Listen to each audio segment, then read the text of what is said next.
adopt this model law. Thank you very much for your advocacy. You've been heard. The second speaker is Honorable Elonga from Zambia. Thank you, Mr. President. And let me thank the Committee on Agriculture and through their chairperson for the presentation of this model law. Mr. President, we all know, that in almost all the African countries, over 80% of our national citizens are involved in one way or the other in the agricultural sector. And therefore, Mr. President, this model law comes at a very, very opportune time. And I would also wish to support that this model law is adopted and moves further. Because this will give impetus, Mr. President, to most of the nations or African nations that we know have put in place, they are either food security or nutrition commissions that looks at this. But having a law that, speaks to the many issues as outlined in this report is extremely very, very important. A food secure nation, a nutritious nation, Mr. President, gives rise to a wealth, people and also to health citizens. And we all know that we cannot do without food, and especially the nutritious food. And therefore, Mr. President, I've gone through this report or this model law draft. It must be supported, and I support it from where I'm sitting. Thank you very much for the opportunity, Mr. President. Thank you very much. I now give the floor to Honorable Sepa Mbambwala from Equatorial Guinea. Not in the chamber. Let me give the floor to Honorable Evangelina Filomena Oyo-Ebule from Equatorial Guinea. Gracias, señor presidente. Thank you, Mr. President. Good morning, dear colleagues. I would like, first of all, to commend the committee which presented to us this model law. We know that in Africa, the problem of poverty and hunger are issues that do affect African citizens. So we should not only adopt the law, but we as representatives of African peoples, we should work and provide our contribution in order for our countries and our respective communities wouldn't spend the day and the night without having anything in their belly. And we should call on governments to assist pharmacological industry because we know that all we consume today comes from other regions, although Africa is a continent which has a large number of arable land.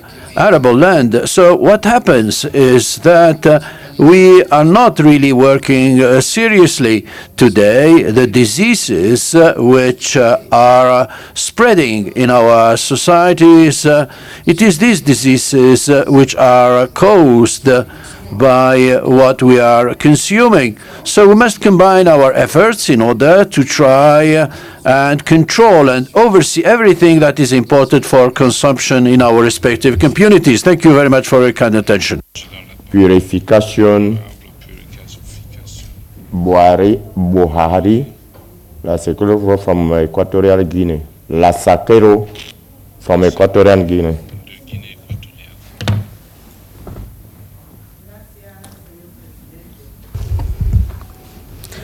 Felicitaciones a la Comisión de Agricultura. I thank you. I would like to thank the Committee on Agriculture for the work. The presenter has been very brilliant in her presentation, and this thanks to the fluidity of the presentation. It is very important to ensure food security for sustainable development. We know very well in order to attain this objective, we need human resources. Without a good nutrition, this will not be possible. This is why I would like to call on members present here so that everyone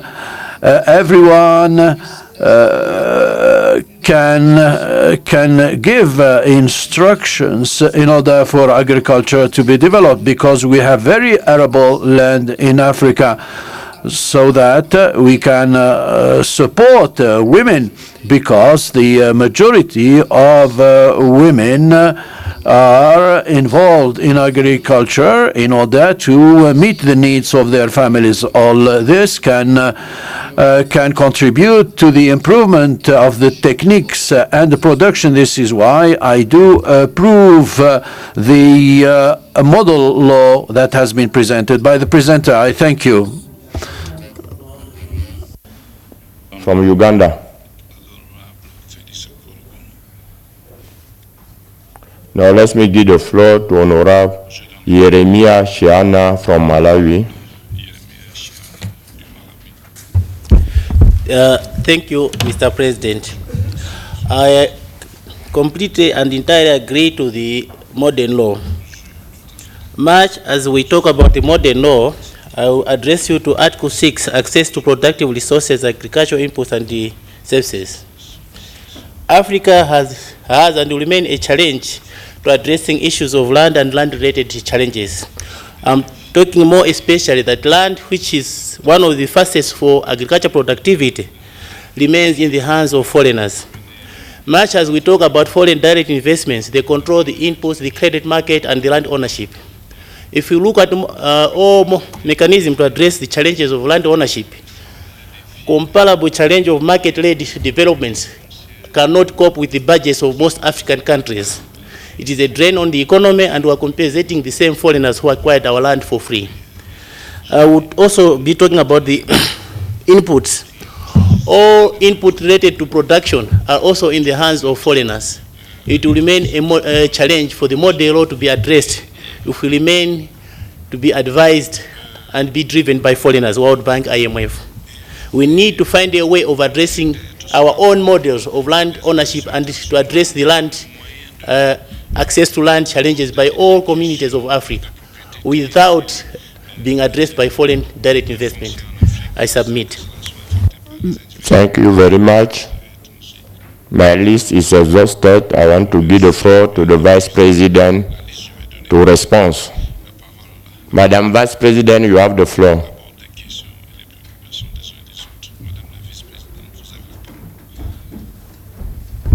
Thank you, Mr. President. I will model law. It's for our countries, for our African countries, not for. It's for all people, for youth, for women. So I wish to adopt this model law today. Thank you.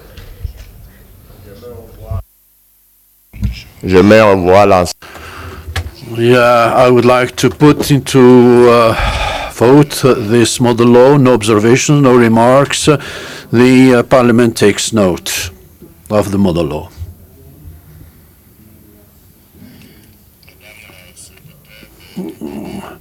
Madam, could you please read to us the next item of our agenda?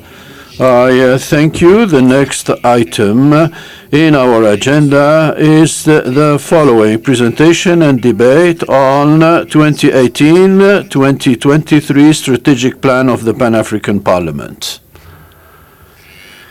I give the floor to Dr. Ahmed Attigani Sid Ahmed, consultant, to make his presentation.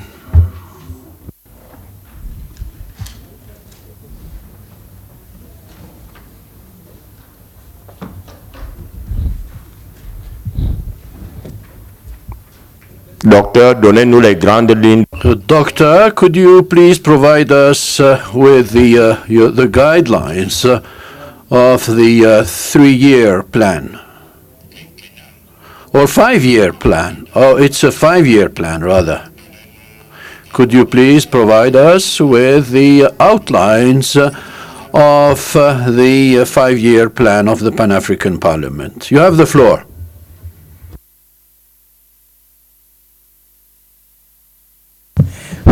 Le plan stratégique couvre quelle année? The strategic plan covers 2019-23 or 2023, or is it 2018-2023? What does it cover?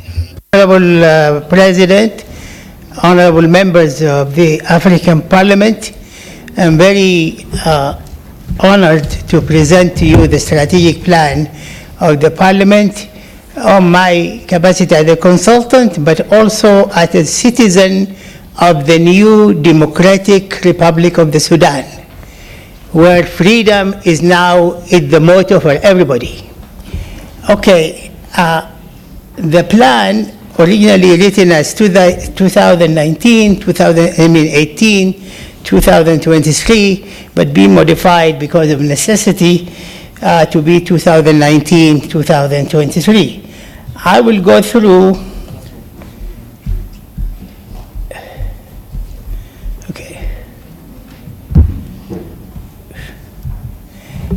I will go through the following issues. First, what you know about the Parliament. Second, a summary of what we found on the evaluation of the previous strategic plan, 2014-2017. And then we venture into this new strategic plan, look at the drivers for the plan, the theory of change, the logic structure of the strategic plan, the implementation arrangements, and the financing and strategic of the strategic plan. You know about the Pan-African Republic. What I just picked for your attention here is that it's an organ to ensure full participation of the African people in the development and economic integration of the continent. And the PAP is guided by mission, vision, core values impacting on evolving objectives. The ultimate aim of the PAP is to evolve from advisory and consultative body into becoming a full legislative power. And it constitutes, as you all know, the internal structure of Plenary, Bureau, Caucus, Permanent Committees, and Secretariat. The stakeholders of the Parliament are from national, regional, continental, and global. Global level, they are the development partners. The important actually stakeholders are at the national, the member state legislative and government bodies. They are supported by the regional parliaments, the RECs, and of course the PAP, which its governance structure. We did the evaluation for the previous strategic plan. And in order to do the evaluation, there were two questions set. One is, what difference had the previous strategic plan made to sustainable and accelerated development of the African Parliament? And the second, what are the specific contributions of the strategic plan to the changes, outcomes that took place at member states, caucuses, bureau, permanent standing committees, and the PAP Secretariat. The strategic plan of 2014-2017 was composed of 6 strategic objectives. We looked at each of them and how it performed and how the constituencies performed in implementing it. Strategic Objective 1, strengthen parliamentary legislative functions of the PAP. For that, we found some of the major happening at that time, the revised and approved PAP protocol, which is a major, important issue, successfully convened statutory and non-statutory meetings, consultative and advisory reports tabled to the plenary, regional consultative meetings on various thematic issues, and AU legal instruments ratified and adopted by the member states. Strategic Objective 2 aimed to provide a platform to mainstream African voices and those in the diaspora into the African Union policy-making process. What was achieved, annual speakers and clerks conferences were done during that time. The youth and women conferences provided platforms for African voices, and AU policy and decision-making processes informed by recommendations for women, youth, and vulnerable group forums. The strategic plans 3 and 4. Strategy 3 is promote human rights, democracy, and good governance in Africa. And what was achieved is missions investigated human rights situation, participated in elections as observers, AU actions informed by resolutions and recommendations of human resources situation, protocols ratified like Maputo Protocol or the African Court Protocol. Member states urged to implement, sign up on the APRM, and events to discuss ratification of revised protocol and other human resources protocols. Number 4 was the strategic objective aiming to promote peace, security, and stability. There were some advances as well there. The fact-finding missions, for example, they went to different countries. The collaboration on joint election missions also have been done, but still we remember that the role is observer missions and assembly resolution recommendations and peace and security submitted to the executive. The last 2 strategic objectives of the strategic plan were 5, promote integration and development in Africa, and motivated regional and continental integration issues such as intra-African trade, market access, and harmonization of monetary policies. The last, strengthen the institutional capacity of the PAP. Some advances took place that time.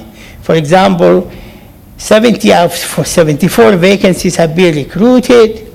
Skill development and training took place. Communication and advocacy through live streaming, committee meetings, improved website took place, and collaboration on joint election observer mission. But it didn't go without challenges. During the implementation of the strategic plan, the issue of not getting full legislative power was a problem, it's still a challenge. Budget negatively impact on the permanent committees. We have 11 permanent committees, very important thematic issues, and in order for them to function, they need adequate funding. Lack of autonomy over AU budget. PAP until now it doesn't have the autonomy, it waits until somebody approves it. Inability to independently observe elections. As I said, they are just observers. And slow ratification and domestication of the PAP protocol, African Union human rights, and African Union legal instruments. There are also problems of attribution. PAP can't implement activities directly. And also the visibility of PAP needs a lot of improvement. And that low visibility resulted in the delay ratification of the new or revised protocol. And there is no mechanism to ensure sustainability of benefits from the implementation of the strategic plan 2014. No mechanism was set to ensure sustainability. Recommendations that took place is to establish measures for speedy ratification of the revised protocol, to maintain functional, effective knowledge management, communication, documentation, and reporting system, and to enhance the visibility of the PAP. Recommendation 4, to enhance greater collaboration of Pan-African Parliament and synergies with AUC departments, the Commission departments, strengthen Pan-African Parliament's M&E system. This is very crucial to support the development of the new strategic plans And in many of the strategic plans, whether in the PAP or other AU, there was always a divorce between the M&E system and the plan, which caused a lot of delays. To develop a resource mobilization strategy is equally important to reduce the financial gaps with the main aim of making Pan-African Parliament self-sufficient, independent to undertake fully its oversight responsibilities. Now, I will devote some time to present to you the strategic plan of 2019-2023. And the choice of the timing is because it coincides with also the first phase of Agenda 2063. So by that, we harmonize the PAP's strategic plan with the AUC strategic plan with the implementation of Agenda 2063. When we worked on that, we were informed, of course, by the PAP's vision, mission, mandate, and core values. We were informed by the internal consultations with the different PAP governance bodies.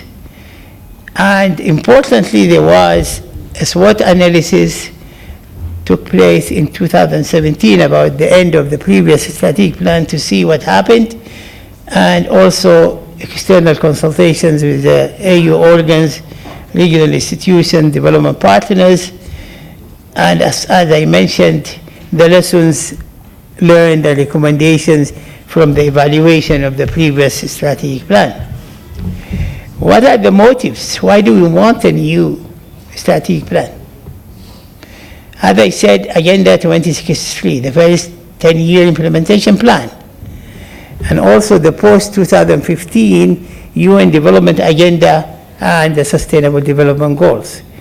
These are all to be aligned, synchronized, and drivers.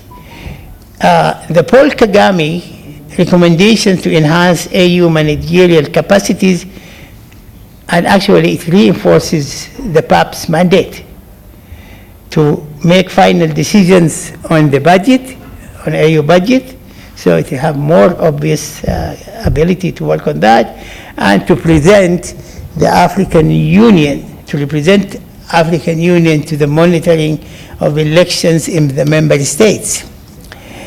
And we were also motivated by a theory of change. And this theory of change reflects a time-wise planned aspiration and commitment of the PAP's stakeholders for the determined change aimed at shifting the status quo to a highly visible, relevant, vibrant, and well-achieving organ of the AU.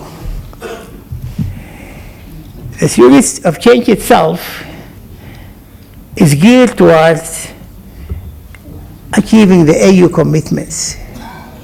AU is one body, where the voices of the African people are mainstreamed into functions, businesses, processes to promote popular participation and representation of the African people in making decisions, in good governance, and in accountability and transparency. The theory of change focuses on a Pan-African Parliament with strengthened oversight capacity, able to make decisions on budgets and all mechanisms, enjoys visibility and respect from the member states and from the global community, and at the help of the architectural process aimed at the speedy transformation of the African continent. And the theory of change focuses on a PAP with strengthened oversight capacity to make decisions, enjoys visibility and respect. We consulted with all the committees during this process, and there was quite a bit of discussion on the visibility of the PAP in the member states, which makes it difficult for them to pass legislatives, common laws, or the revised protocol. And the change should make the PAP a truly African legislative platform. This is the aim which has been since the establishment of the PAP, but in this strategic plan, we want it to be done in the first 2 years. So by the end of year 2, all the ratification taken place, and the strategic plan can then implement a plan for a legislative function going in its way with the new protocol, and supported by strengthened institutional capacity and effective execution of current advisory and consultative mandates. If this takes place through all these instruments you see there, then we can say that the strategic plan, with its theory of change, helped into evolving the PAP into a continental legislative body, able to mainstream African people's voices in all the decisions of the African Union, and also to assure the participation and representation and oversight of the African people. The structure and logic of the new strategic plan is simpler, actually, than the previous one, with less strategic objectives. As you see, we have 4.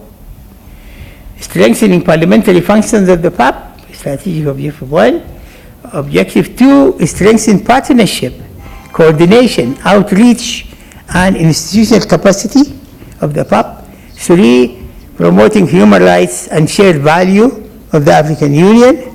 And 4th, and this is an important, I saw missing and need to be reinforced, research, learning, sharing, knowledge management, communication, and advocacy of the PAP, to reach out to all the world and to the continent with what have been achieved in a very researched, analyzed, and learned way.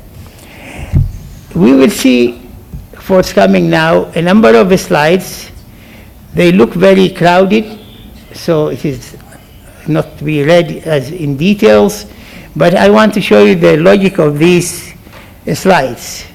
We have the strategic objective, how many outcomes we expect from each strategic objective, and what are the milestone indicators showing progress towards the strategic objective. I just give you an example. Strategic objective 1 aims to strengthen functional role of the PAP in governance. The milestone indicator, that means we have a parliamentary organs with capacity for oversight and advocacy. So because of time, it's better just not to go through them, but to show you the outlay of the presentation. Number 2, the second strategic objective, similarly, it has several outcomes, in this case 4 outcomes and 4 milestone indicators. For example, one of the milestone indicators is skilled, trained, dialogue-oriented PAP staff and parliamentarian. One of the milestone indicators, quality and usefulness of youth and women parliamentarian networks at all levels, and that is crucially important. Africa is a continent of young people, and we should always take care of that. Strategic objective number 3, as well, it has 4 outcomes. One of the outcomes, for example, is a functionalized African Charter on the African shared values, instruments, and principles of decentralization, local government, and local development. One of the milestone indicators, for example, is an operational African peace and security architectural pillars. We have them, we have the APSAs, but we need them to see them operational and functional. The last is the strategic objective of strengthening research, learning, learning, sharing, knowledge management, communication, and advocacy. You cannot advocate without communicating, you cannot communicate without having the right knowledge, and you cannot have the right knowledge without doing it right. Transparently collecting the information, monitoring the happenings, and coming up with this. And we thought that we need a PAP with a very good, strong knowledge-sharing platform, with effective and functional communication, documentation, and reporting system, and with an operational advocacy procedures. This way they can easily reach out to the resources, and hopefully mostly local African resources. And also there is a role we see for the regional economic communities to be more integrated, functional in the PAP's work. Now, there is this slide about, it's more focuses on the permanent committees, because these are the most important bodies here, 11 permanent committees and 2 women and youth caucuses, which all the results of the work we do has to satisfy their objectives, their operational mechanism, and what they want. We have also a very crowded slide here. It shows you the strategic objective, the key result areas. Those in yellow marks are the permanent committees' alignment with the key result areas. And then the last is how many committees support the strategic objective.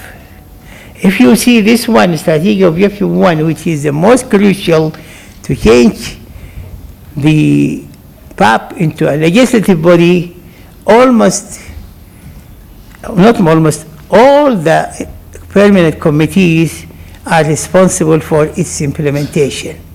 Reading the terms of reference and discussing with the permanent committees, we found that all the permanent committees will be engaged and benefit from the outcome of this first strategic objective. The second strategic objective, which has to do with partnership, coordination, outreaching, institutional capacities of the PAP.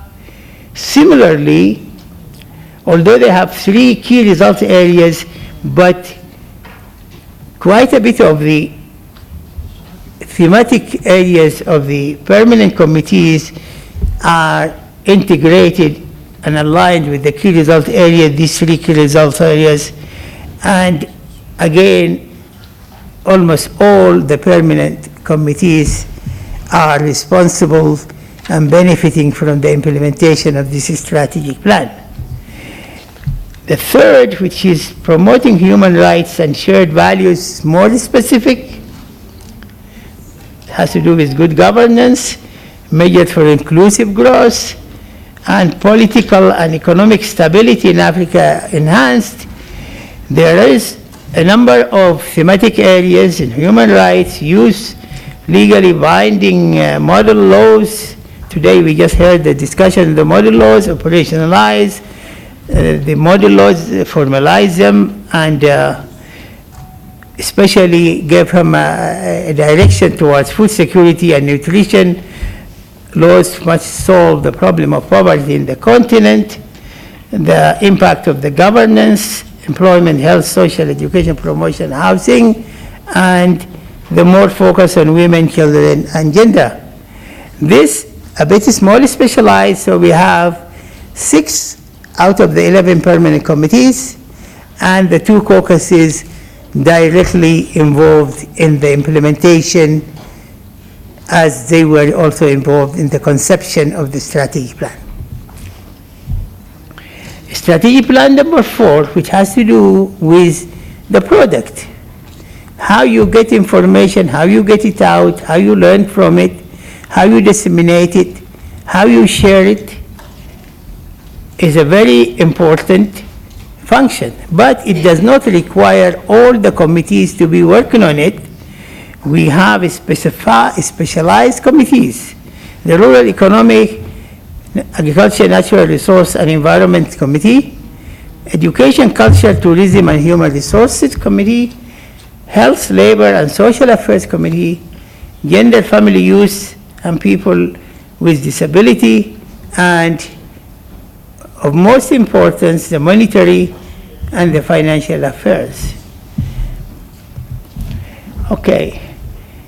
Alignment, responsiveness of the proposed strategic objectives with the global, continental, and regional initiatives. As I said earlier, we have different initiatives and they are very aligned and part and parcel of what the strategic plan is doing.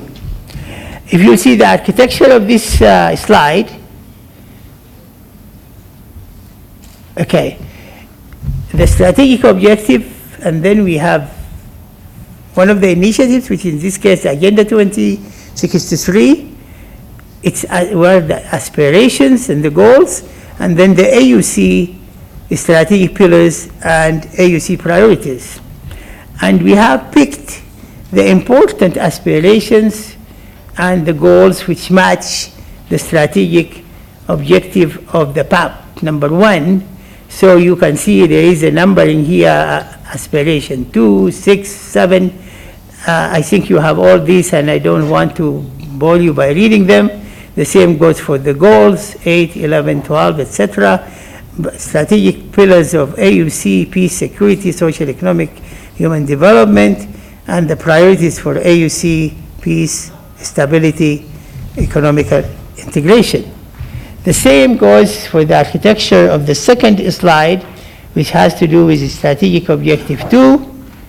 And also we have the Agenda 2063 aspirations and goals that match this strategic objective, and the AUC strategic pillars and AUC priorities. Similarly, we see the same in the second slide, which handles the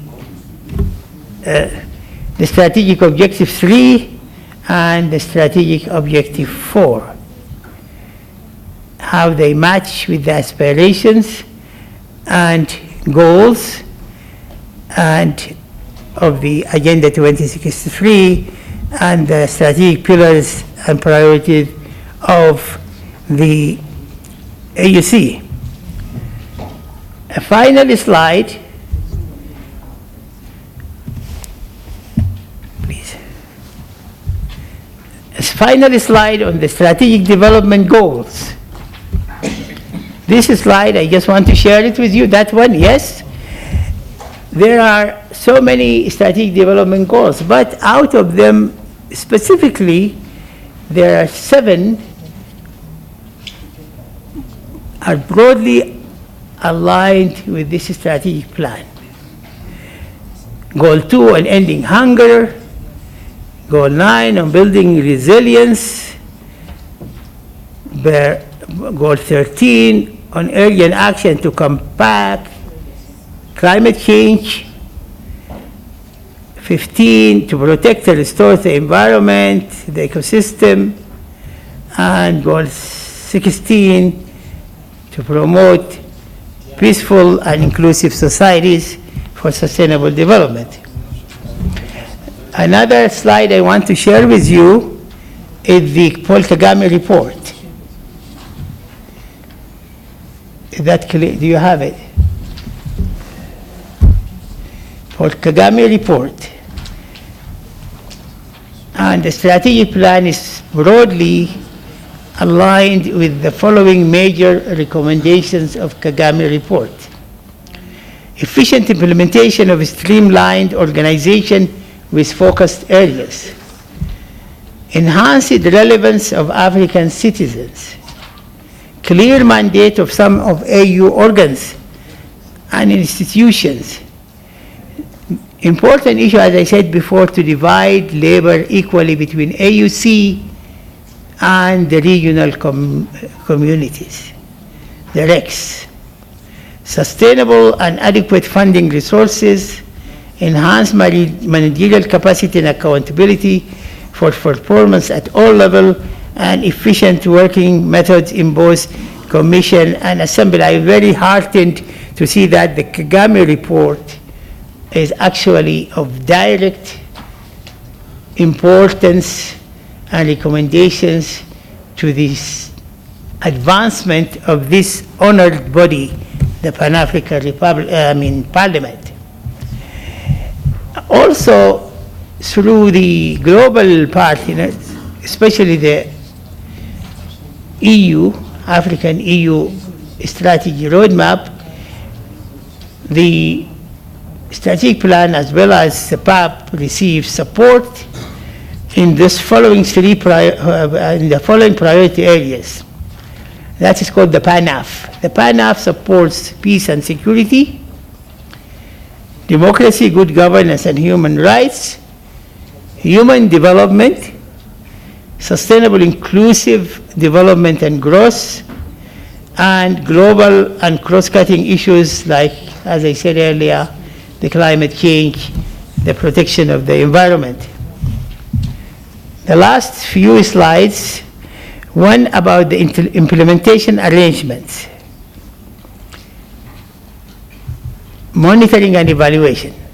Monitoring and evaluation will have to be done in a very collaborative, very institutional way, involving all the governance bodies of the PAP. Because monitoring is to look at what is happening, evaluation is to look at the impact of what is happening. If you are not collecting good data, transparent data, have mechanism to do that, what comes out is all then doesn't falls apart. That's why having this hierarchical also responsibility of the PAP from its plenary, Bureau, Regional Caucus, Permanent Standing Committees, and Secretariat assures that the M&E implementation is meaningful and useful for the institution. Another implementation arrangement necessary for the successful implementation of the strategic plan is having in place a knowledge management and dissemination function capable of acting as a clearinghouse of the results generated, and also an ability to learn lessons, experiences within the PAP, and an implementation and monitoring and evaluation framework, functional advocacy and communication mechanisms, and resource mobilization. If all of these are put into function, this strategic plan will achieve its objectives. Who are the key actors? You know them, but just to mention here this structure of this slide, you have the PAP level, the regional parliamentarians level, and the national parliamentarians level. The PAP level, we know the key actors, the PAP units, the RECs, and the development partners, and at the national parliament level, the member states and the PAP focal points. Each of these hierarchical level have responsibilities, and this has to be carefully assured during the implementation that they are followed. Monitoring, as I told you, it's a periodic monitoring, and assessment will be conducted to determine verification of results and quality assurance. Define the key performance indicators. This is a very strong, important function of monitoring and evaluation. What are the key performance indicators, and then to guide identification of the annual priorities. So it will not just be as put as a report and read one page, one at another page, but within or after each year, based on this instrument of monitoring and evaluation, there must or they may be needed modifications, revisit of the priorities as we go. The tools for M&E or management evaluation framework is first to develop it, which we did, to select a minimum core key performance indicators, that is also done, develop an implementation of annual work plans under process, and to develop a dashboard. We are at the IT generation, and you need a dashboard to help in the monitoring and implementation, and also it's a very motivator for our young people because they are all now IT wizards, so you want to get them into it because they can drive from a computer and help us know where we are heading and what we achieved. Evaluation will also be done, and basically, periodically, we'll look at the relevance of the strategic plan, its effectiveness, efficiency, impact, and sustainability.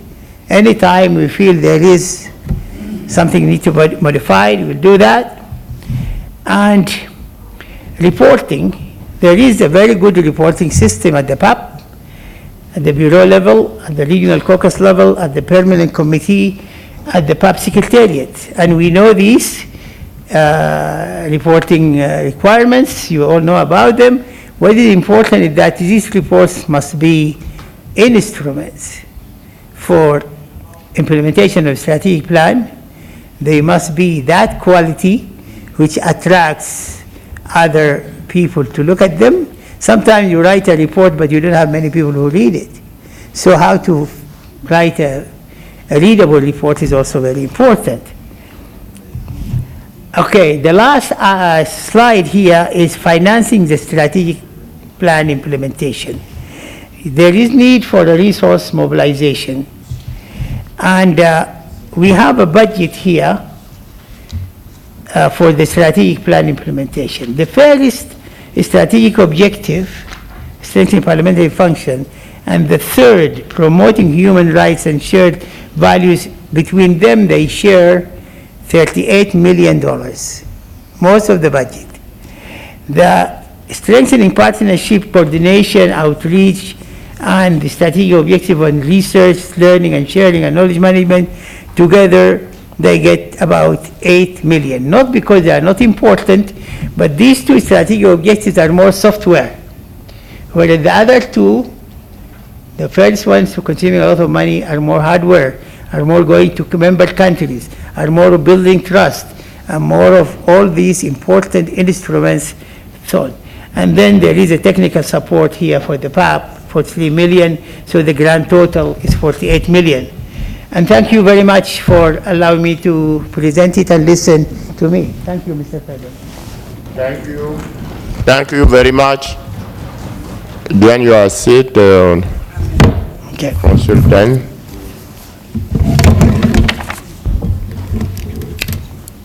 Le débat général est ouvert. The floor is open. The first person I have on my list is Honorable Didier Molisho Tsadi from the Democratic Republic of Congo. You have the floor.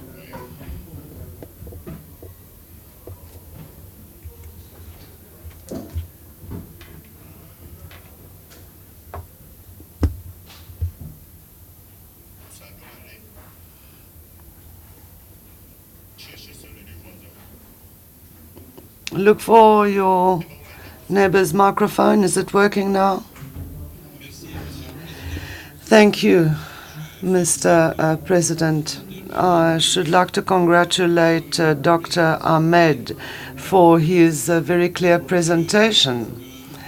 I think that the debate on the strategic plan should be the most important time of our proceedings, because this is what is going to help us to accomplish our objective.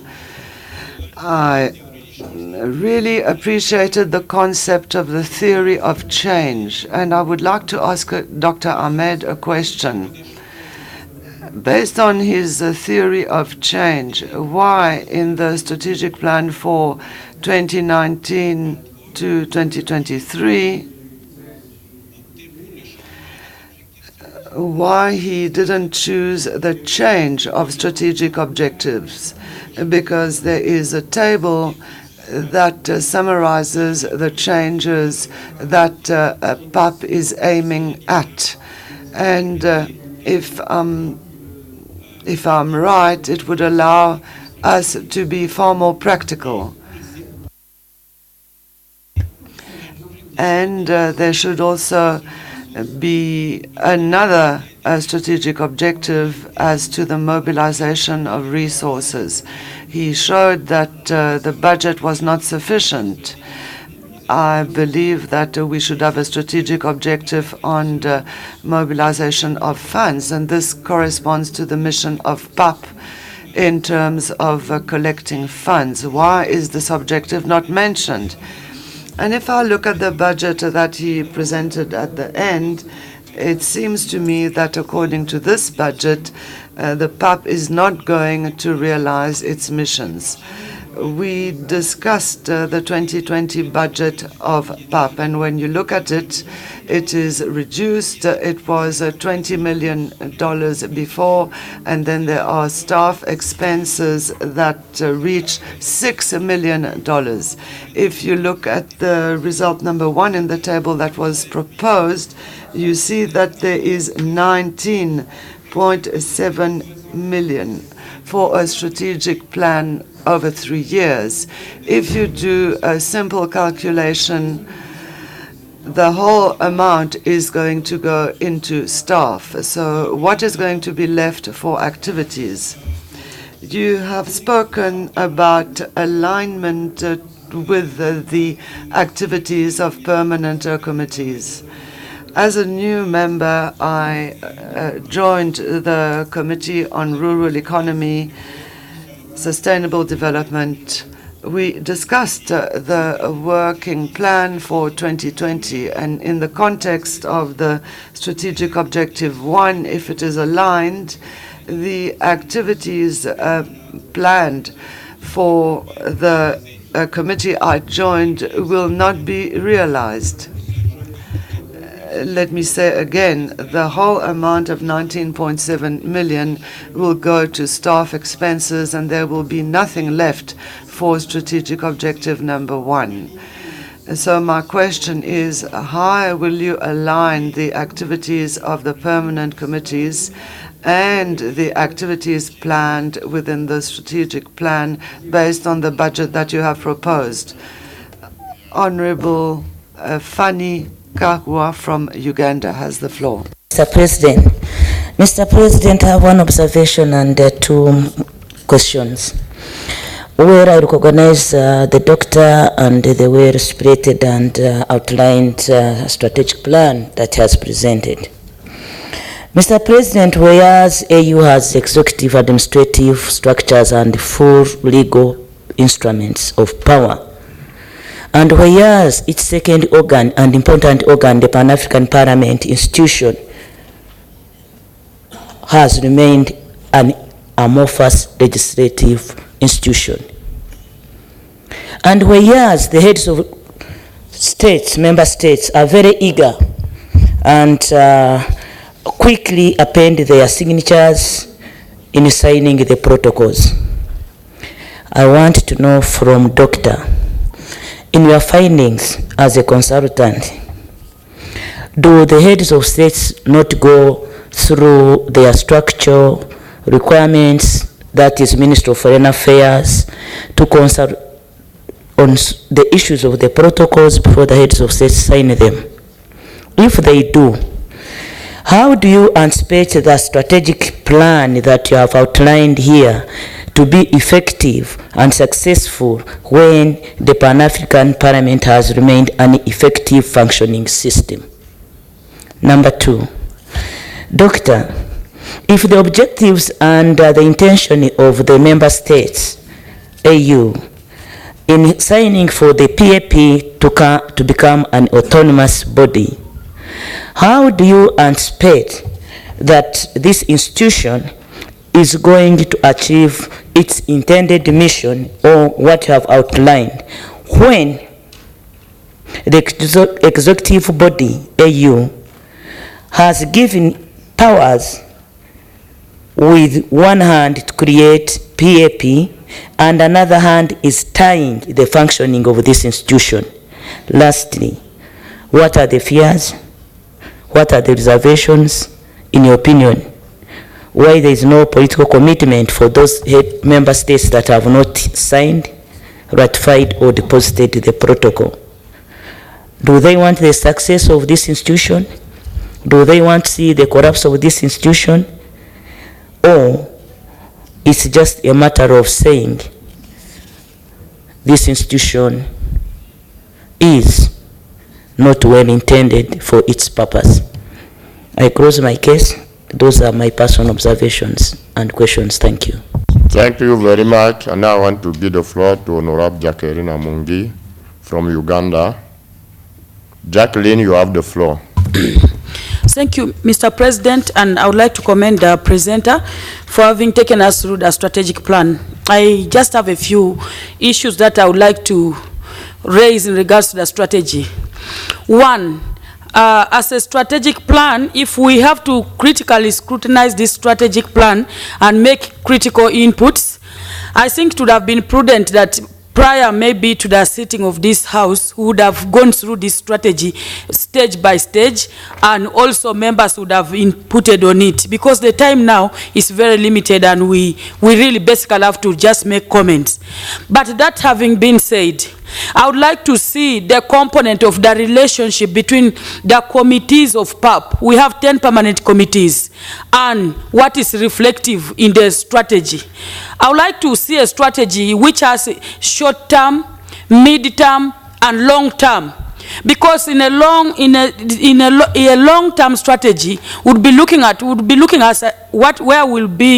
where shall we be looking at the Pan-African Parliament? Maybe 10 years from now, maybe 20 years from now, but in a short term, what do we need to do? In the mid-term, what do we need to do? And in the long term, what do we want to achieve? In line with our agenda of the African Union, Agenda 2063. That's what I want to see in the strategy.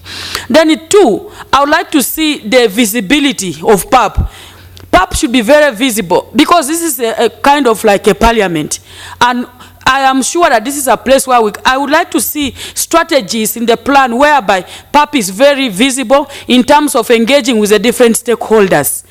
I would also like to see in this strategy a plan where we are not only looking at the African Union giving money to the Pan-African Parliament, but a whole department for resource and strategic raising of resources, so that members of Parliament can implement activities as and when they are in position.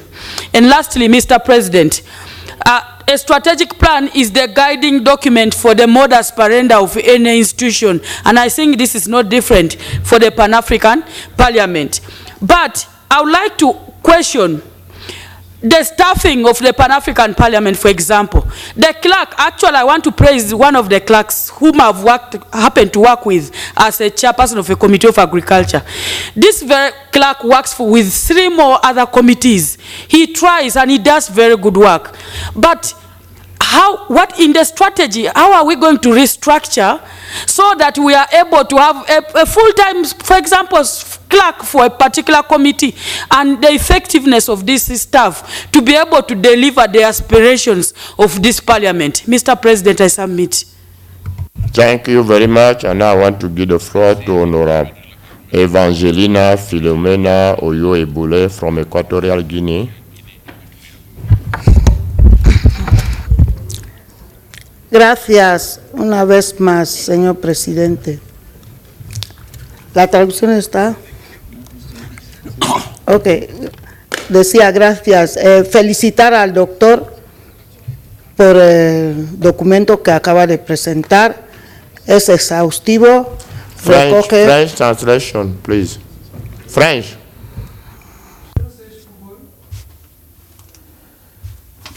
English?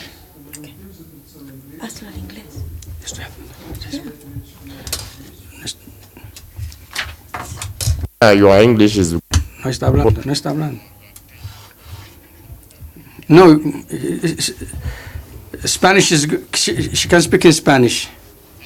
Spanish.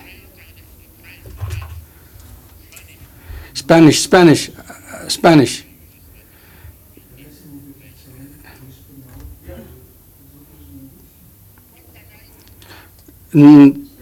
Usted puede hablar en español. No, puede hablar en español. Puede hablar con español. Yes, we have Spanish. Yes, we have Spanish. Yes.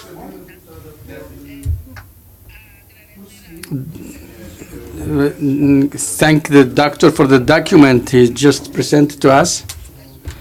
It's a very important document. But I would like to make some recommendations. If I think that there is no space for these questions, he would not answer me, or he can answer. I mean, during the period midterm. On the other hand, talking about the women conference, we really needed that there would be a female authority. We see that from Uganda, we have the First Lady to inaugurate the conference, that given the importance to this conference. But here, the time that I've been here, I have not seen a female authority. If a First Lady cannot come, so a minister can come, or a member of the female member of the government, or whoever, to give weight to the issues of women. Because if there is no authority, it looks like there's no importance what we are doing here. Thank you very much. And now I want to give the floor to Honorable Yuan Ruku Nubie from Equatorial Guinea. Muchas gracias, señor presidente. Thank you very much. I also want to congratulate the speaker, because really we didn't have enough time to read the entire document. It is very important for PAP works and our Agenda 2063. I only want to ask a question to the speaker. When you were talking about President Kagame's report, I don't know if everybody has that document with them. It helps me very much in my work. Thank you very much. I give the floor to the consultant to respond to what has been said. Dr. Ahmed, please, you have the floor. No, you can give the answer.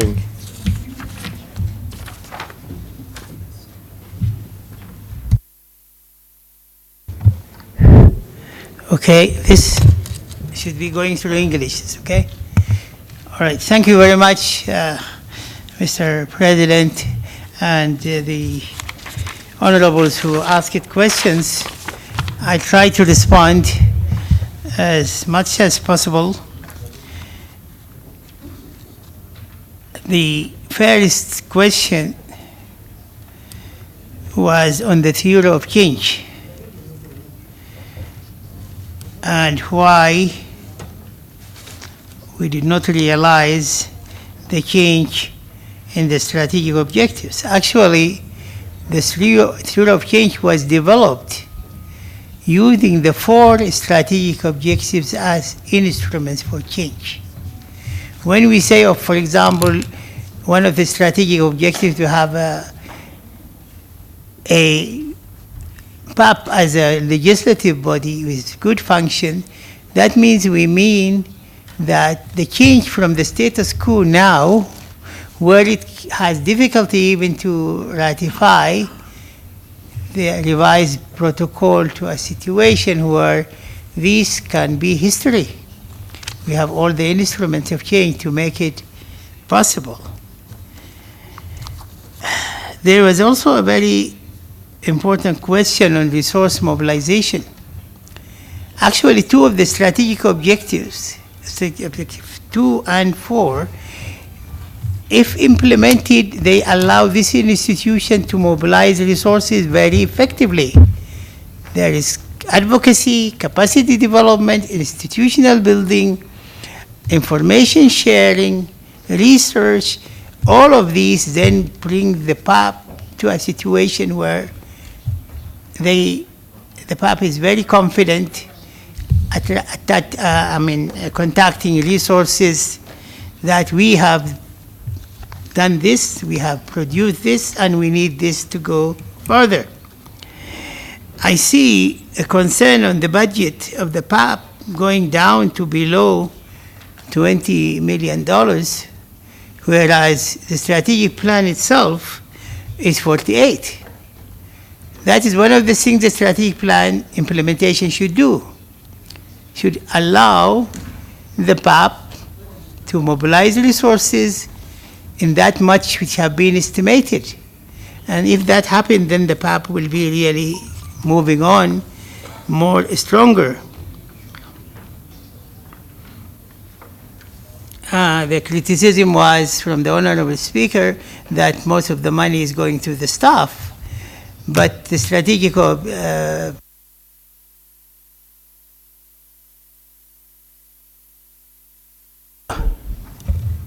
it's okay? Yes.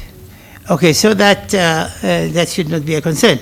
Now, the question from Uganda, do the heads of states go through their ministers of foreign affairs and come up with authoritative decisions? I will leave this to you to answer, but what is important is that in the AU, what at least I've seen, that all the heads of the state decisions are really valued and honored in the African Union. So I would say that maybe the process you are suggesting to do some changes, but the outcome is good. There is a speaker who asked about the strategy having a short, medium, and long term. Yes, but this is not the strategy. This is the strategic plan of the PAP's strategy. It's a short term. It's a 4-year plan. The strategy is a big canvas, but then you cut it into specific plans, and this is what we have for discussion, Honorable Speaker, is for a specific segment of time, 4 years. And the aim of it actually addresses some of your fears that the visibility of the PAP, and as I said, that was raised by a lot of the permanent committee members, but if we have this strategic plan implemented, it will allow the PAP to have a very good, solid visibility in the member states. The guiding documents, the shortage of time, actually this plan was supposed to be presented 6 or 4 months ago, and I think the documentation was around, but I think it's a good idea that people have a chance to read the background documentations. There is a question on visiting the institutions of the PAP and also the host country, which I think this is legitimate. And the last question was on the Agenda 2063 and the Paul Kagame report. And these are actually drivers for the whole African Union. And what we found positively in the Kagame's report, there was a lot of important recommendations which directly enhance the strengths and the viability of the PAP. I hope I answered your questions, Mr. President. Merci beaucoup. Au débat. Thank you very much. The floor is no longer open. I see there are no comments, no objections, so the Parliament takes note of the document. I invite the clerk to read the resolutions and recommendations of our session. You have the floor, sir. Please summarize what the Parliament has decided. Thank you.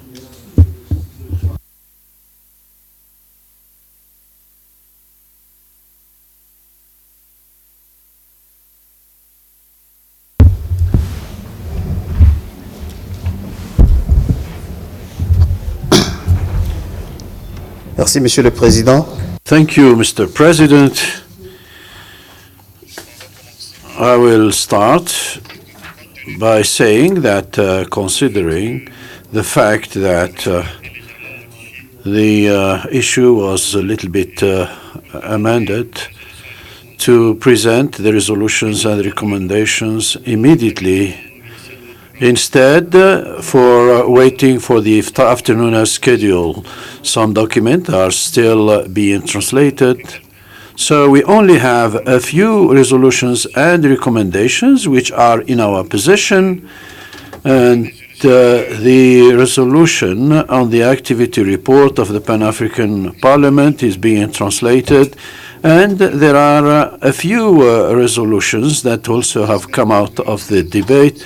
So I hope that these resolutions will be brought to us, and the resolution paying tribute to late Robert Mugabe is being translated. I'm in touch with the service of translation so that the resolution be brought to us. Some resolutions were sent yesterday into the mailboxes of the MPs. I hope that some MPs had the time to go through them. So I will start with the resolutions that come out of the debate which took place during the session. The first one is a resolution establishing the adoption of the model law on disability in Africa. I must tell you that in order to save time, I will put aside the preamble and go straight to the core. The Pan-African Parliament adopts the model disability law in Africa. 2, request the Bureau of PAP to submit the model disability law to the AU policy organs for endorsement and use by the AU member states. 3, undertake advocacy activities for the ratification of the protocol to the African Charter on Human and People's Rights on the rights of persons with disabilities and for the endorsement and use by the AU member states. 4, strengthen the collaboration and exchanges among regional and national parliamentary bodies with a view to enhancing the capacity of parliamentarians to monitor and promote disability mainstreaming in national policies and programs, as well as the budgetary and legislative instruments. No remarks adopted. Draft resolution on the model law on food security and nutrition in Africa. Pan-African Parliament, through the present, now hereby resolves to adopt the first draft law on FSN in Africa. Request the Committee on Agriculture to undertake regional consultations on the draft model law on FSN in Africa in order to integrate contributions from African citizens, the grassroots organizations, and other interested stakeholders. 3, welcome the technical support of FAO and the fruitful collaboration between the PAPA FSN, the Committee on Rural Economy, Agriculture, Natural Resources and the Environment, African Union Development Agency, and the African Union Commission's Department of Rural Economy and Agriculture for the formulation of the draft model law on FSN. No objection, no remarks, adopted. Draft resolution on the establishment of the Pan-African Parliamentarians Forum on Education. The Pan-African Parliament, through this resolution, First, establish the Pan-African Parliamentarians Forum for Education, PAP-FED, as follows. 1.1, PAP-FED shall have the following as objectives. A. Strive to mobilize parliamentarians to boost progress in education. B. Consolidate the role of parliamentarians in drafting frameworks and legal instruments to develop education at national, regional, and continental levels. C. Participate in the monitoring process of the implementation of the strategies, policies, and projects on which a consensus was reached to develop education in Africa. D. Have constructive dialogue and innovative interaction between parliamentarians and all stakeholders in education on curricula and training programs for human development. Collaborate effectively with educational experts in all countries on the continent to improve the place of education in society at regional and continental levels. E. Support cooperation between members of all African parliaments to formulate a legal framework of reference for the African continent in order to attain equal educational opportunities for all and to ensure quality education. F. Formulate continental legal frameworks on education to promote the provision of educational opportunities and reduce dropout at all levels of education in Africa. G. Monitor the implementation of educational plans, projects, and policies to guarantee full inclusion of school children in different cycles and also to provide education and training for adults in order to put an end to the phenomenon of school wastage and to stop widespread illiteracy and e-illiteracy using the latest learning methods. 1.2. The Executive Committee of the PAP-FED, under the supervision of the Committee on Education, Culture, Tourism and Human Resources, shall consider monitoring of the implementation of decisions on education on the African continent. B. Benefit from the educational solutions and experiences of the different countries to achieve the desired objectives. 2. Invite all national, regional, and international parliaments and other relevant stakeholders to nominate their representatives to the PAP-FED. No objection, no remarks, adopted.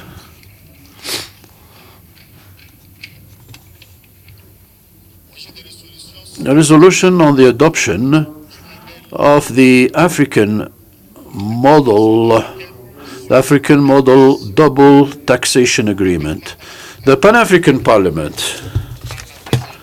through this resolution, now hereby resolves to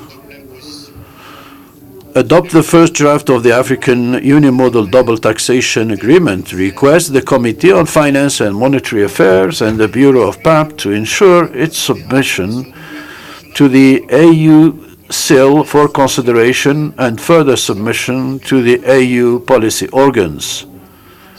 Mandate the Committee on Finance and Monetary Affairs to continue carrying out sensitization and capacity building activities on the African Union Double Taxation Agreement. Thank ATAF, AUSIL, and AUC and other partners for the support received for the formulation of the African Union Model Double Taxation Agreement and strengthen such collaboration working on tax and DTAs. No objection, no observations, adopted. draft resolution on managing debt and fighting corruption in Africa. Mr. President, could you please sit down? It's you who elaborate the resolutions. The Pan-African Parliament, through the present resolution, now hereby resolves to, first, promote the ratification of the universal ratification, domestication, and implementation of the following African Union anti-corruption related treaties. Roman I, the African Union Convention on Preventing and Combating Corruption. Roman II, the African Charter on Democracy, Elections, Charter on Democracy, Elections and Governance. Roman III, the Protocol to the Constitutive Act of the African Union relating to the Pan-African Parliament. Roman IV, the Protocol on Amendments to the Protocol on the Statute of the African Court of Justice and Human Rights. 2. Engage with the African national and regional parliaments for full deployment of their legislative mandates to enact or revise national policies and legislations relating to the fight against corruption, including through ensuring non-conviction-based asset forfeiture, and that criminal law shifts the burden of proof from the prosecutor to the accused in cases of corruption and IFFs. 3. Also engage with the African national and regional parliaments for the effective exercise of their oversight, legislative, and representative roles to ensure an effective management of sovereign debt and the breaking of the cycle of corruption, particularly through timely tracking and oversight of public and private partnerships and the audit of national sovereign debt, financial flows, revenue, and procurement. 4. Advocate with the AU policy organs for the establishment or strengthening, where applicable, of national and continental mechanisms and strategies aimed at effective debt management and reduction in Africa, including promotion of accountability, transparency, and citizen participation in processes leading up to the contracting of sovereign debts. 5. Advocate with the AU policy organs and member states for the strengthening of the mandate, independence, and the capacitation of all national and continental institutions with mandate relevant to the fight against corruption, particularly public accounts and finance committees, national anti-corruption agencies, audit institutions, and the justice system. 6. Support and promote the role of parliamentary anti-corruption networks, citizenry, the media, and civil society in promoting the culture of transparency, probity, and accountability, and in preventing illicit financial flows and odious debts. 7. Work with interested partners towards the harmonization of national laws and standards in the field of debt management and the fight against corruption, including through development, adoption, and proportion of continental model laws, model double taxation agreements, and other sectoral standards for use, adaptation, or adoption by the AU member states. 8. With a view to sustainably addressing and positioning the issue of debt management and corruption at the highest level of Africa's political and legislative agendas, establish a Pan-African Parliament's Alliance for Debt Management and Against Corruption, PAPA-DEMAC, which shall be organized and governed as follows.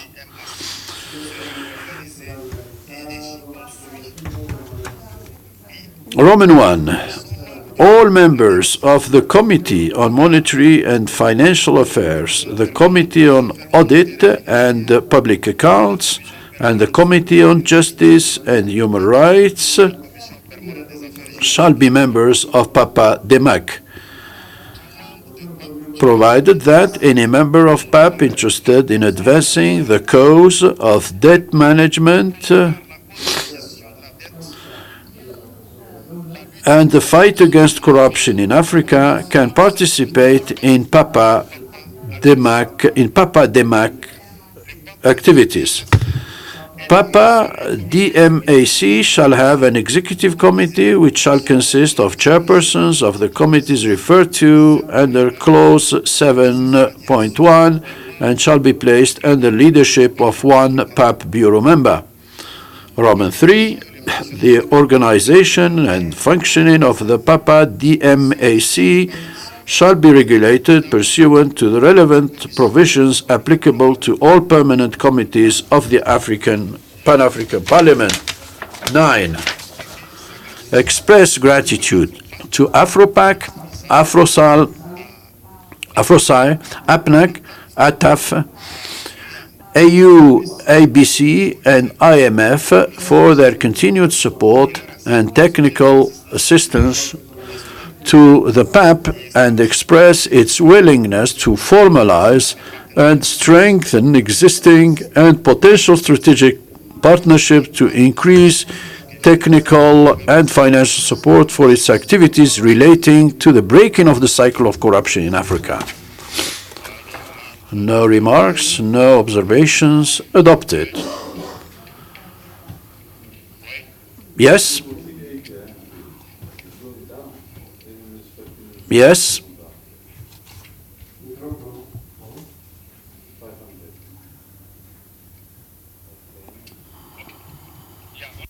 Thank you, Mr. President. On the English version on page 12, number 2, engage with the African national is to read regional, not regional. It says regional, but it should be regional. And if you continue also, number 3, also engage with the African national, it has regional. It should read regional. I think they need to amend it. Thank you. La résolution est... Resolution as amended is adopted. Secretary, can you take note, please? Thank you. Resolution on the peace and security status on the African continent. The Pan-African Parliament now hereby resolves to request the Bureau of Pan-African Parliament through the President of the PAP to engage with the Peace and Security Council to strengthen collaboration and cooperation on peace and security issues, including the undertaking of joint fact-finding missions with the Committee on Cooperation, International Relations and Conflict Resolution to conflict areas. 6. Request also the Committee on Cooperation, International Relations and Conflict Resolution to undertake independent fact-finding missions to enrich their understanding of the causes of conflict on the continent.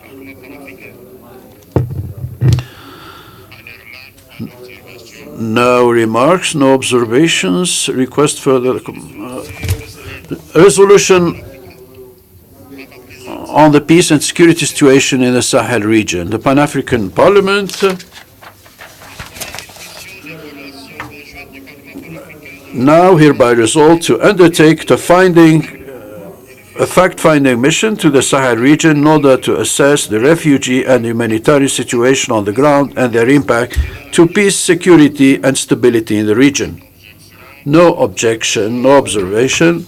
Adopted.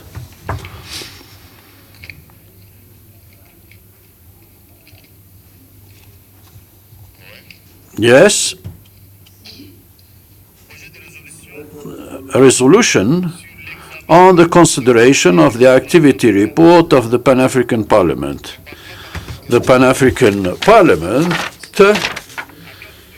Now hereby resolve to adopt the activity report of the Pan-African Parliament for the period May-September 2019. Urge the President and the Bureau of the Pan-African Parliament to engage with the African Union, in particular the PRC, for an improved working relationship with a view to addressing the budget of the Pan-African Parliament and the challenges faced by the Pan-African Parliament as a result of the reduction of its budget for 2019. Further urge the Bureau of the Pan-African Parliament to engage the policy organs of the African Union to reinstate the benefits and allowances of the parliamentarians of the Pan-African Parliament to enable them better execute their functions and duties. Remind the Bureau to ensure that permanent committees are provided with the required support for the implementation of their planned activities. Commends the Bureau and the Secretariat for improving the working conditions of the parliamentarians of the African Union, particularly with regard to translation and documentation facilities. No objection, no remarks, adopted. A resolution on the report of the committee, a draft resolution on the tribute of the late President Mugabe. The Pan-African Parliament, through this resolution, now hereby resolves to join the African leaders and those of the rest of the world to pay a deserved tribute to this hero who passed away at the age of 95 years. To give the name of the late President Robert Mugabe to the room of Committee Number 3 of the Pan-African Parliament. No observation, no objection, adopted. Recommendations. The Pan-African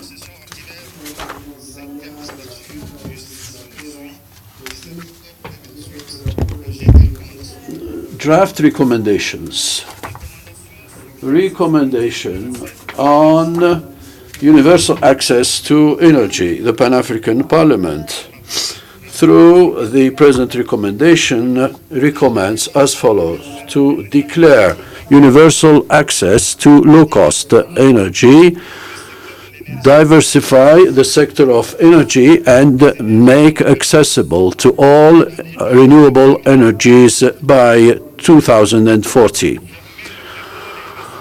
Train human resources locally in energy and support their development, sensitize populations to the well-being of renewable energies, encourage member states to devote an important share of their budget to renewable energy, to set up a mechanism in charge of mobilizing funds in favor of renewable energies, envisage fiscal exemptions for kits and accessories that are used for renewable energies, to set up an energy coherent policy in African countries, encourage and support regional initiatives in energy sectors, encourage any investment related to renewable energy, insist on the necessity to implement effectively the number 5 objective, that is, come up with gender equality and empower all women and girls, encourage public-private partnership in investment in the area of energy, to set up a network of parliamentarians on the implementation of renewable energies, and finally, to envisage a model law on renewable energies. No objection, no observations. Recommendation. Pas que ce soit pas d'accord. But I don't agree. But I do not have the Portuguese version. I do understand French. Of course, I can speak English as well, but for the Portuguese version, why are we the poor cousin in this parliament? We do apologize to you. Thank you very much for this shortcoming. In fact, we elaborated a program in order for us to close this afternoon, but because of the pressure of our colleagues who are about to leave us, the Portuguese version is being translated. And of course, the Portuguese is not the poor cousin of this House. I think even Spanish has not been finalized, and probably Arabic. We do apologize, but you could probably follow in French, and thank you for that. And I think that Molato also can speak French and English. Mr. Clark. Recommendation on the social responsibility of parliamentarians in the fight against child labor in mining areas. The Pan-African Parliament.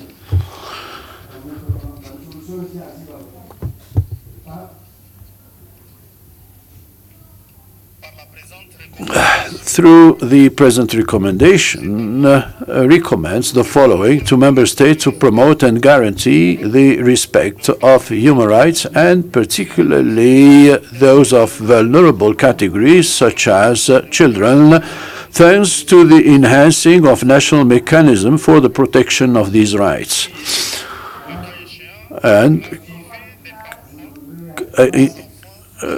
And reactivate children parliamentarians as a platform which will allow them to put forward and sort out their problems in a structured manner. Second, parliamentarians of member states must deploy their role of oversight of the government action to adopt relevant laws and see to their effective implementation through punitive measures against those who infringe these laws. 3, the Standing Committee on Health, Labor and Social Affairs should promote regional consultation on child labor in order to consolidate good practices on the protection of their rights.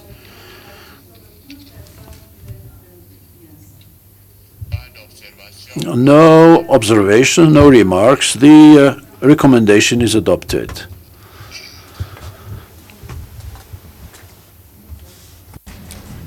Projet de recommandation sur draft recommendations on access, on universal access. No, it's already been read.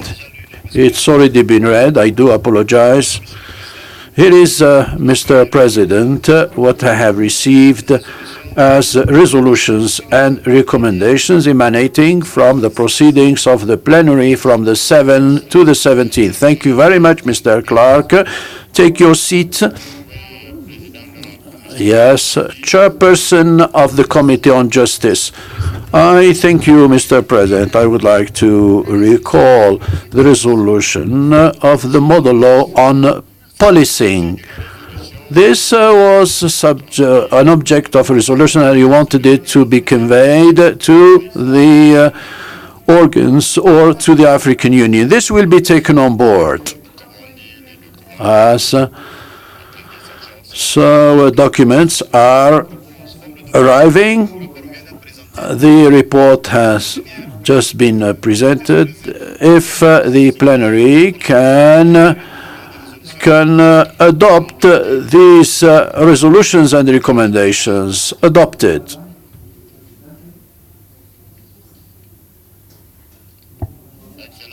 Excellencies.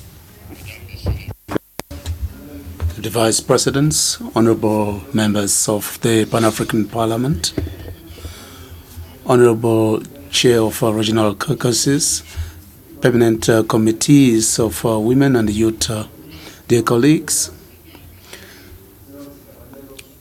representatives of the media, the interpreters, dear invitees, dear collaborators of the Secretariat General and the Cabinet, we have come to the end of the deliberations of the third ordinary session of the fifth legislature. This session was marked by a lot of highlights, and thank God we were able to come to the end of our deliberations. The themes which have been dealt with throughout this year 2019 have been very important. The contribution of each of you and the different experts, we have dealt with the central nature of these issues for the interests of the continent and its direct relationship with the development of our continent. This session has also been one of the truth. Our institution has faced several attempts of destabilization, at times as a result of blackmail or lies telling. As I would say, God has guided us in our deliberations, and it is in total transparency that we are separating today. In the face of this mission, we would follow the appropriate path, because we are convinced that it is that path that will lead us to the reforms of our institution. The Pan-African Parliament is the assembly of the African people. Adversarial discussions leads to richness. I've just talked about our desire to restructure this institution to ensure that it occupies its rightful place on the continent. Disorder, obstruction can never dissuade you from doing your work, because from your countries, when you come from your countries, your ambition is to come here and deal with issues which are of interest to the African people.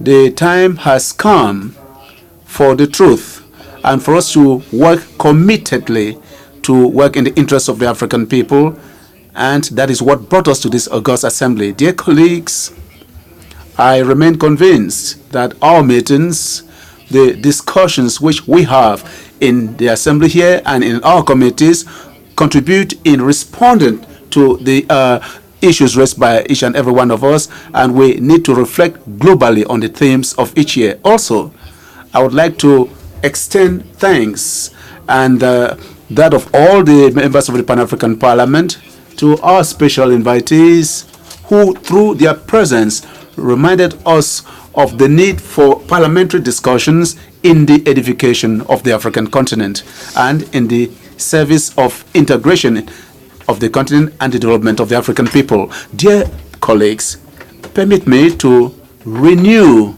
to you all, on my behalf and on behalf of the Bureau of the Pan-African Parliament and your behalf, my thanks for your active participation throughout this session. The High Commission of Women's Committee and members of Parliament who represent women, which brought together all members who have made their contributions, who threw more light to our deliberations. We have been able to learn from all these different themes which have been discussed here. There's the issue of refugees, internally displaced persons, and stateless persons. All these issues have been discussed. Ladies and gentlemen, throughout this year 2019, our reflection on the theme of the year has led us to find that Africa, though it's an area which is very much affected by this problem, it is an area where we remain hospitable and which may arouse fear for foreigners. Africa remains one of the most hospitable parts of the world, and there's also solidarity amongst the African people. And it is indeed a service and an honor which we are doing here, and this leads us each day to go even beyond our efforts and to give the best we can. Given this acquired experience, we are determined to continue to forge ahead and to improve substantially the output of our institution. We will continue to open new areas with the implementation of the efforts of the Pan-African Parliament, which will be worthy of our people, and to make Africa, an Africa of one voice, to make the continent one Africa and one voice. Our achievements today is indeed a product of our commitment and your enthusiasm. Only the future will tell. The future will be one of perseverance and one of hard work to attain our objectives. That is one Africa, one voice. Dear colleagues, 7 Africa is an honor to us, and it leads us not to fall into false glorification. The Pan-African Parliament will continue its work in the service of the African people and will strengthen its institutional mechanism to avoid errors of the past, and it is that way that we'll be able to correct the mistakes of our administration. We will try to make the life of each African citizen better. That is a commitment which we have. This is my approach. It is my conviction. And within the framework of our session, as the session comes to an end, I wish you all a safe journey back to your respective countries. And I would like to congratulate my extend my sincere congratulations to the Tunisian people who continue to give lessons of civil attitude in its democracy to the African people. Also, I'd like to congratulate the Tunisian members of parliament who are newly elected, as well as the elected president of Tunisia, Mr. Khalid Said, who has just been elected. And we hope that there will be commitment and he will carry out his duties successfully. Once more, let me end my speech by thanking all those who have contributed to the success of our session. And I would like to wish on your behalf and on my behalf to thank the authorities of the South African government for ensuring the security of our members of parliament under stressful conditions of issues which took place before this session. There have been really no incident which has destabilized the work of the Pan-African Parliament, and would like to thank them for this. We would also like to thank the members of staff of the Pan-African Parliament, the members of cabinet, the collaborators, and the interpreters, and who have spared no effort to ensure that our deliberations are correctly transmitted. How can I forget the support staff, the drivers, and all those from far or near who made this session possible? I therefore declare closed the deliberations of the 3rd session of the 5th legislature of the Pan-African Parliament, and long live the Pan-African Parliament, long live the African Union, long live Africa, and thank you very much. I would like to call on you to stand up for the anthem of the African Union. An announcement, Mr. President. We want to listen to the national anthem. You can do that later. Please, the anthem of the African Union. Sergeant of Arms.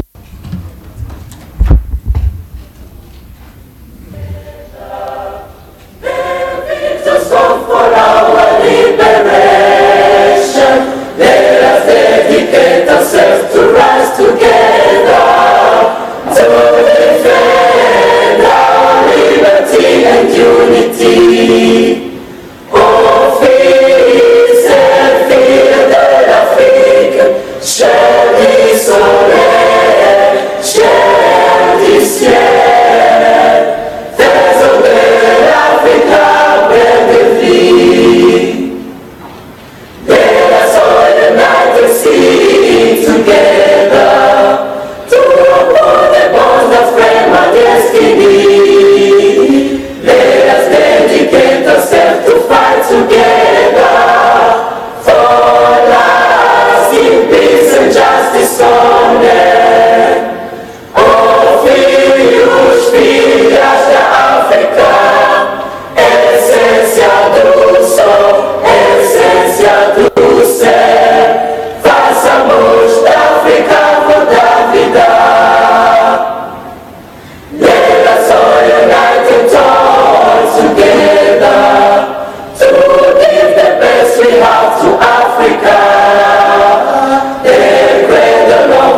Veuillons nous asseoir. You may be seated. The clerk, please, you have the floor for announcements. Just one announcement. Members of the Bureau are informed. Members of the Bureau and Permanent Committees, group regional bureaus, women caucuses and youth caucus are informed that the joint planification meeting will take place tomorrow, Friday, at the Indaba Hotel,